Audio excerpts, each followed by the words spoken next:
Hello, beautiful people. Welcome to Girl Let's Talk, the podcast where we have honest conversations about life, love, growth, friendships, finances, and everything in between. My name is Joy.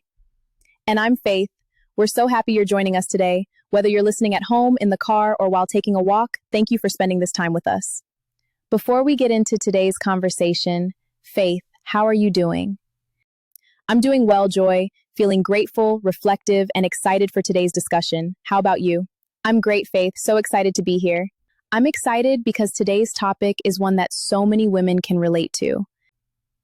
Absolutely. Today we're talking about what happens when you finally choose yourself after years of being the strong one for everyone else and why people sometimes make you feel guilty for it. So grab your favorite drink, get comfortable, and let's talk. Have you ever noticed that people call you strong until your strength stops serving them? Whew, that's a conversation a lot of people aren't ready for. Especially if you've always been the reliable one, the helper, the fixer, the person everyone calls when they need money, advice, emotional support, or someone to clean up the mess. And the funny thing is, nobody ever asks who's taking care of that person. Exactly, every family seems to have the strong one, but very few people stop and ask what that strength is costing them. I spent years being everything for everybody, the emergency contact, the therapist, the peacemaker, the lender, the one who always figured things out. And because you were capable, right?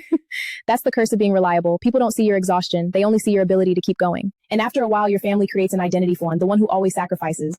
The dangerous part is that you start believing that's where your value comes from what you provide instead of who you are. Then one day, something shifts. Maybe you decide to go back to school. Maybe you start a business.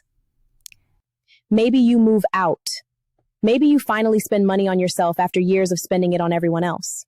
And suddenly everybody has an opinion. That's what shocked me. Nobody questioned my sacrifices when I was helping everyone. Nobody asked if I was tired. Nobody asked if I was struggling. But the moment your energy, time, or money is no longer available to them, they suddenly become very concerned about your choices. And somehow you're the selfish one. Did you feel guilty? Every day at first, I felt like I was abandoning people. I think a lot of people can relate to that. We celebrate people who give until they're empty, but the moment they decide to refill their own cup, they're judged for it. One of the hardest lessons I learned is that some people don't miss you. They miss what you did for them. Exactly. That realization hurts because you start questioning whether certain relationships were built on love or built on access. Access to your time, access to your money, access to your emotional labor. And when that access changes, suddenly you're accused of changing. But sometimes you're not changing. You're just finally setting boundaries. And here's what I've learned. The people who are most upset about your boundaries are often the people who benefited the most from you having none. Here's a question that changed everything for me. What's that? While I was taking care of everyone else, who was taking care of me? That's a difficult question because for many people, the answer is nobody. And that's heartbreaking. It is, because the strong one is still human. The strong one still gets tired. The strong one still has dreams. The strong one still deserves support. And being strong should never become a life sentence. I think people misunderstand what choosing yourself actually means. Absolutely. Choosing yourself doesn't mean you love your family less. It means you're finally loving yourself too. It doesn't mean you're abandoning people. It means you're no longer abandoning yourself.